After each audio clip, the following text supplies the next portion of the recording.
Feliz día. Este día estaremos tocando el tema del libro Primero Disposiciones Generales de título preliminar de los principios del proceso y aplicación de normas procesales, en los cuales se estarán abordando 16 artículos, los cuales tratan sobre la información que nosotros tenemos que saber de jurisdiccional por parte de los jueces en cuanto al proceso también.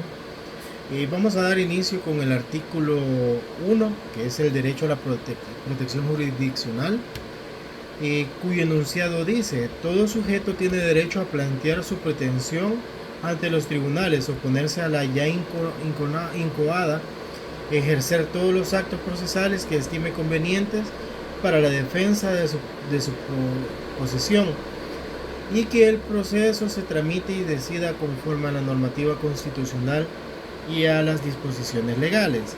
En lo cual este artículo nos está indicando que se tiene que tomar en cualquier juzgado o en cualquier sede del órgano judicial la demanda o la pretensión que se tenga del proceso. Lo que se busca principalmente es que no se revictimice a las personas, que no se dilate mucho el proceso en el cual la demanda se tarde en ser tomada, como por ejemplo en el caso del especializado de ley. Si la persona viene de Cojutepeque, Aguachapán o de cualquier otro lado, se toma la denuncia con el propósito de evitar una revictimización a la víctima, y esto es para que el proceso se pueda fluir de manera correcta. Siguiendo adelante, la vinculación de la Constitución y las leyes y demás normas en el artículo 2 del Código Procesal Civil y Mercantil, el cual el enunciado dice: los jueces están vinculados por la normativa constitucional, las leyes y demás normas del ordenamiento jurídico, sin que puedan desconocerlas ni desobedecerlas. Todo juez, a instancia de parte o de oficio, deberá examinar previamente la constitucionalidad de las normas de cuya validez dependa la tramitación de cualquier proceso o el fundamento de las decisiones que adopten en el mismo, y si alguna de ellas contradice la normativa constitucional, la declarará inaplicable en resolución debidamente motivada, en la que se consigne a la disposición cuya inaplicabilidad se declarará el derecho, principio o valor constitucional que se considera infringido, y las específicas razones que fundamentan las pruebas que hubiesen obtenido directa o indirectamente con infracción de derechos o libertades fundamentales no surtirá efecto. En este caso, pues estamos viendo de que el juez tiene que seguir las normativas, principalmente la Carta Magna, apegarse a las leyes, llámese el Código Penal, Código Mercantil, ley o cualquier tipo de reglamento o de ley que tengamos, con el propósito de traer o de hacer la pronta justicia. También luego encontramos el artículo 3, que es el principio de legalidad, el cual dice: todo proceso deberá tramitarse ante un juez competente y conforme a las disposiciones de este código, las que no podrán ser alteradas por ningún sujeto procesal. Las formalidades previstas son imperativas.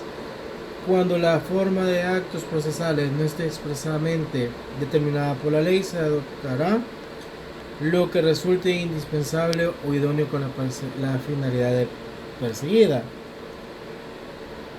Acá pues estamos hablando de que se tienen que seguir los reglamentos, se tiene que hacer la justicia, pues como veníamos hablando en el artículo anterior, seguir los reglamentos para poder dar una buena resolución, y que el juez pueda deliberar de manera correcta, y pues que se dé el trámite correcto judicialmente para que no haya una nulidad.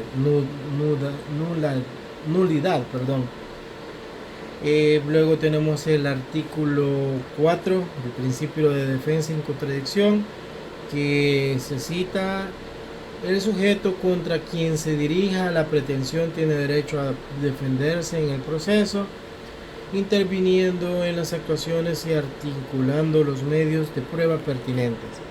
En todo caso, para que tiene derecho a contar con la oportunidad de exponer su argumento y rebatir la de la contraria.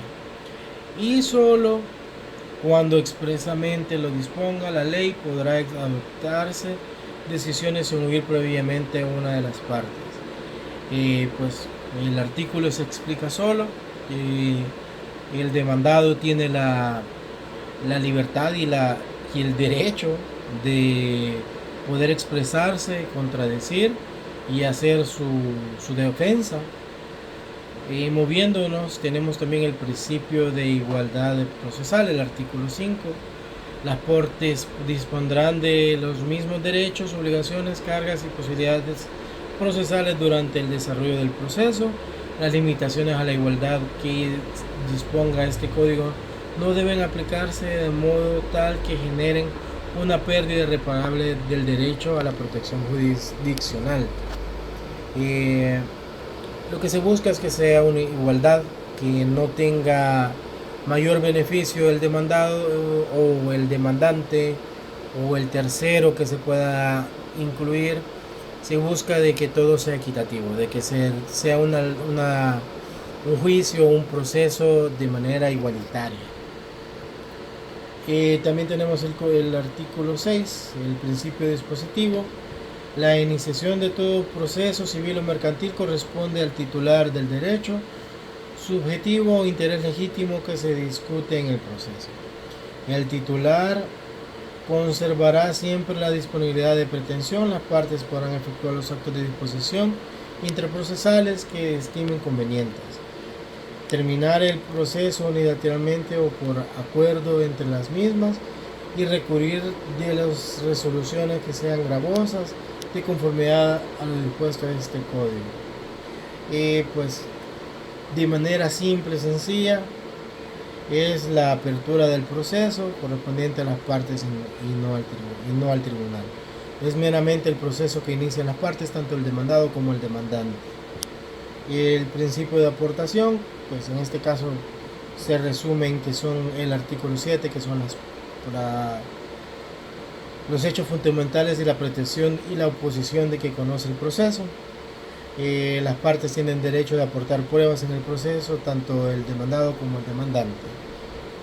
Moviéndonos al principio de oralidad, en el artículo 8, que se cita: en los procesos civiles y mercantiles las actuaciones se realizarán de forma predominantemente oral, sin perjuicio de la documentación de los actos procesales que deban hacerse constar por escrito de las aportaciones documentales y en este código se establece. Lo que se dice pues es la oralidad, como se mencionaba, el derecho de audiencia, expresarse, poder presentar pruebas de forma oral, así también, como dice también el artículo, no dejando de lado los escritos y todos los oficios que se puedan presentar, que forman parte del proceso, pero más que todo se refiere a poderse expresar en frente de el juez o la juez, dependiendo de quién sea. Principio de publicidad dependerá mucho de la reserva que tenga el caso. Por lo general las reservas son en menores y en mujeres, dependiendo de qué tipo de violencia o medidas se le puedan proveer. El principio de inmediación, el artículo 10, dice: el juez deberá presidir personalmente tanto la celebración de audiencia como la práctica de los medios probatorios, quedando expresamente prohibida la delegación de dicha presencia, so pena de nulidad insubsanable. excepto cuando la diligencia probatoria deba realizarse fuera de la suscripción del tribunal, en cuyo caso el juez podrá encomendar mediante comisión procesal, debiendo el juez delegar presidir la práctica de la misma. ¿Qué es lo que nos dice este artículo? Jurisdiccionalmente, hablándolo de manera penal, y se sabe de que no tenemos, bueno, o que los jueces no tienen jurisdicción en todos los lugares. Un juez de San Salvador no tiene jurisdicción en otras zonas, por ejemplo, por decir algo, Chalatenango. Entonces, cuando no es posible presentarse personalmente o no se puede por las razones jurisdiccionales, ellos delegan juzgados, que es la comisión procesal. Se delega al juzgado de paz dependiendo de la instancia en que se encuentre, instrucción o sentencia. El principio de concentración, el artículo 11. Los actos procesales se realizan con mayor proximidad temporal entre ellos, debiendo el juez concentrar en una misma sesión todos los actos que sea posible realizar. Asimismo, procurará decidir en una misma resolución todos los puntos pendientes. Si una audiencia requiere más de una sesión, se llevará a cabo en los días subsiguientes hasta darla concluida, pidiéndose ordenar por el juez de que la misma continúe en días no hábiles. Principio de concentración, en palabras simples, la acumulación de procesos. Si hay un proceso ya previamente abierto, que sean las mismas partes, se acumula o se concentra el proceso. La obligación de colaborar, el artículo 12. Todas personas o autoridades están en la obligación de colaborar con la justicia cuando sean requeridos para ellos. En consecuencia, quien se niegue a colaborar se le impondrá una multa cuyo monto será según la gravedad del caso. Se fijará entre 5 y 10 salarios mínimos más altos vigentes. Si el hecho fuera constitutivo de delito, el juez certificará a fiscalía.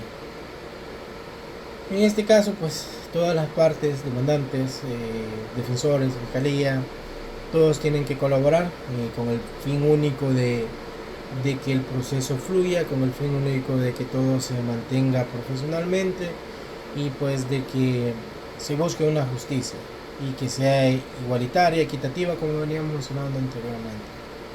También tenemos el principio de veracidad, lealtad, buena fe y probidad procesal, artículo 13, que dice: las partes, sus representantes, sus abogados y en general cualquier partícipe en el proceso deberá actuar con veracidad, lealtad, buena fe, probidad procesal. El juez procurará impedir toda conducta que implique actividad ilícita o genere dilación indebida en el proceso.